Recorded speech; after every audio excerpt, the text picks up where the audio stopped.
42 വർഷമായിട്ട് അഭിഭാഷകനും പൊതുപ്രവർത്തകനും. അടിയന്തരാവസ്ഥക്കാലത്ത് നിയമ വിദ്യാർത്ഥിയായിരുന്നു ജോലിക്ക്. അന്ന് ഈ അടിയന്തരാവസ്ഥയ്ക്കെതിരെ കോഴിക്കോട് പ്രകടനം നടത്തിയതിന് അറസ്റ്റ് ചെയ്യുകയും 6 മാസം ജയിലിൽ കഴിയുകയും ചെയ്ത ഹിംസാ തടവുകാരനെ പിന്നീട് ഹൈക്കോടതിയാണ് എനിക്ക് നിയമ വിദ്യാർത്ഥി എന്ന നിലയിൽ ജാമ്യം അനുവദിച്ചത്. അതുകൊണ്ട് തന്നെ ഈ അടിയന്തരാവസ്ഥ എന്താണ്, അതിൻ്റെ ദൂഷ്യഫലങ്ങൾ എന്താണ്, അന്ന് ഇന്ത്യയാണ് ഇന്ദിര എന്ന മുദ്രാവാക്യവുമായിട്ടാണ് ഇന്ദിരാഗാന്ധി നിന്നത്. അടിയന്തരാവസ്ഥയുടെ ഒരു സമാനമായ സാഹചര്യമാണ് ഇവിടെ ഉണ്ടെന്നാണ് ഇപ്പോൾ നമ്മുടെ ഈ പാലക്കാട് ലോക്സഭാ തിരഞ്ഞെടുപ്പിലുണ്ടെന്നാണ് നമ്മൾ കരുതുന്നത്.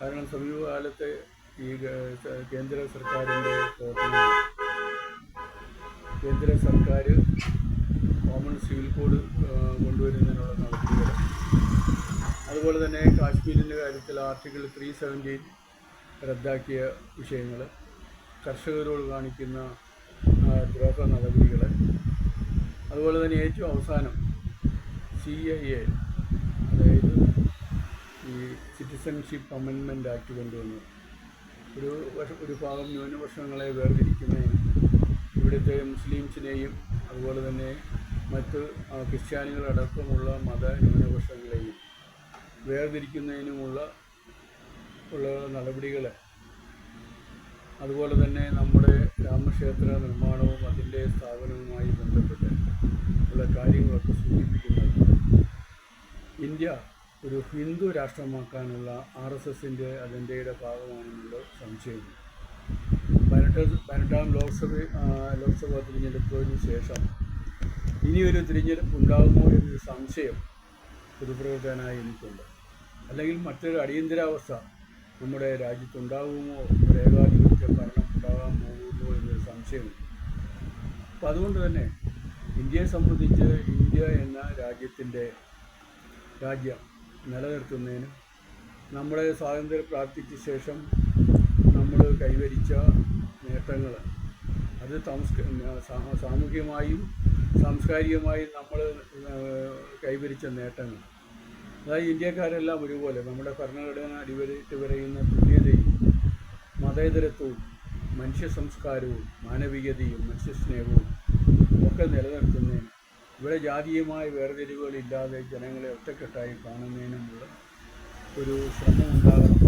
ആ ശ്രമം ഇവിടെ അടുത്ത ലോക്സഭാ തിരഞ്ഞെടുപ്പിൽ മോദി വീണ്ടും മൂന്നാം പ്രാവശ്യം ഭരണത്തിൽ വരികയാണെങ്കിൽ അത് ഉണ്ടാകില്ല എന്ന ഒരു രാഷ്ട്രീയത്തെ വിലയിരുത്തുന്ന ആളെങ്കിൽ ഒരു പൊതുപ്രവർത്തനമാണെന്ന് ഞാൻ കരുതുന്നു. അപ്പോൾ അതുകൊണ്ട് തന്നെ ഈ തിരഞ്ഞെടുപ്പെന്ന് പറയുന്നത് വെറുതെ ഇന്ത്യ മഹാരാജ്യം ആരാണ് ഭരിക്കുന്നതെന്ന് തീരുമാനിക്കുന്നൊരു തിരഞ്ഞെടുപ്പ്, മറിച്ച് ഈ തിരഞ്ഞെടുപ്പെന്ന് പറയുന്നത് ഇന്ത്യ നിലനിൽക്കണം, ഇന്ത്യയുടെ മതേതരത്വവും മാനവീയതയും മനുഷ്യസ്നേഹവും നിലനിൽക്കണം, നമ്മുടെ ഭരണഘടന നിലനിൽക്കണോ എന്നൊക്കെ ഭരണഘടന അടിവരയിട്ട് പറയുന്ന ആ തുല്യത, മതേതരത്വം, അതൊക്കെ ഇന്ത്യയുടെ സംസ്കാരം, മാനവികതമായ സംസ്കാരം, അതൊക്കെ നിലനിൽക്കണമെന്നുണ്ടെങ്കിൽ നമ്മുടെ രാജ്യത്ത് ഈ BJP ഗവൺമെൻറ്റിനെ പരാജയപ്പെടുത്തുകയും ഇന്ത്യയെ ഇഷ്ടപ്പെടുന്ന ആളുകളെ, ഇന്ത്യ ജനാധിപത്യം നിലനിൽക്കണമെന്ന് ആഗ്രഹിക്കുന്ന ആളുകൾ തീർച്ചയായും ഇടതുപക്ഷത്ത് വോട്ട് ചെയ്തുകൊണ്ട് ആ സ്ഥാനാർത്ഥികളെ വിജയിപ്പിക്കണം എന്നാണ് എനിക്ക് പറയുവാനുള്ളത്. കഴിഞ്ഞ ഏതാണ്ട് 10 വർഷത്തോളം വരുന്ന മോദിയുടെ ഭരണത്തിൽ നമുക്കറിയാം, നമ്മുടെ വിമാനത്താവളങ്ങൾ ഉൾപ്പെടെ പൊതുമേഖലാ സ്ഥാപനങ്ങൾ ഉൾപ്പെടെ എല്ലാം വിറ്റ് മോദിയുടെ സർക്കാർ അദാനിക്കും അംബാനിക്കും തീരെഴുന്ന കാഴ്ചയാണ് നമ്മൾ കണ്ടത്. ഞങ്ങൾ അഴിമതി നടത്തിയാലെന്ന് പറഞ്ഞ ആളുകൾ ഏറ്റവും അവസാനം ഇലക്ടോറൽ ബോണ്ട് കേസുകളിൽ നമ്മുടെ അതും ഇടതുപക്ഷം CPM ആണ് കേസ് കൊടുത്തത്. ഇലക്ടോറൽ ബോണ്ട് കേസിൽ ഏതാണ്ട് 8,000-ഓളം കോടി രൂപയുടെ അഴിമതിയാണ് BJP ചെയ്തിരിക്കുന്നത്. അതിൽ കോൺഗ്രസുമുണ്ട്. കോൺഗ്രസും 5,000 ഏതാണ്ട് 2,000-ന് താഴെ കോടി രൂപയുടെ അഴിമതി നടത്തിയിട്ടുണ്ട്. ഈ കാര്യങ്ങളൊക്കെ ശ്രദ്ധപ്പെടുത്തുന്നതിന് സുപ്രീം കോടതിയിൽ പോകുന്നതിനൊക്കെ ഇടതുപക്ഷ കക്ഷികളും ഇടതുപക്ഷ പ്രസ്ഥാനവും CPM അടക്കമുള്ള പുരോഗമന പ്രസ്ഥാനങ്ങൾ കേസ് കൊടുത്തതിൻ്റെ ഭാഗമായിട്ടാണ് സുപ്രീം കോടതി ഇടപെട്ടത്. നമ്മുടെ സ്റ്റേറ്റ് ബാങ്ക് ഓഫ് ഇന്ത്യ അതിൻ്റെ ഡീറ്റെയിൽസ് കൊടുക്കില്ലെന്ന് പറഞ്ഞിട്ട് സുപ്രീം കോടതി അൾട്ടിമേറ്റം കൊടുത്തു.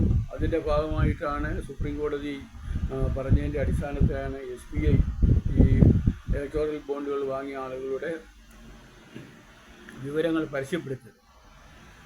അത് ഒരുപക്ഷെ ഇന്ത്യ കണ്ട ഏറ്റവും വലിയ അഴിമതിയാണ്.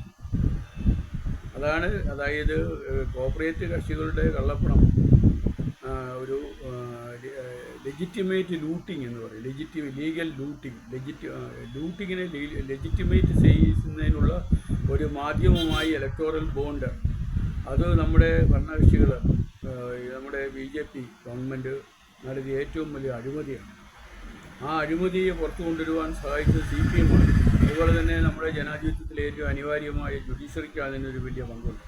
അപ്പോൾ അതുകൊണ്ട് തന്നെ ഈ ഗവൺമെൻറ് ഇനി ഇതിലും വലിയ അഴിമതി നടത്തിയ മറ്റൊരു ഗവൺമെൻറ് നമ്മുടെ രാജ്യത്ത് ഉണ്ടായിട്ടില്ല. അപ്പോൾ ആ കാര്യങ്ങൾ തിരിച്ചറിയുകയും ആ കാര്യങ്ങൾ തിരിച്ചറിഞ്ഞുകൊണ്ട് നമ്മൾ ജനാധിപത്യത്തിനെ സംരക്ഷിക്കുന്നതിന് വേണ്ടി, ഇന്ത്യയുടെ മഹത്തായ സംസ്കാരം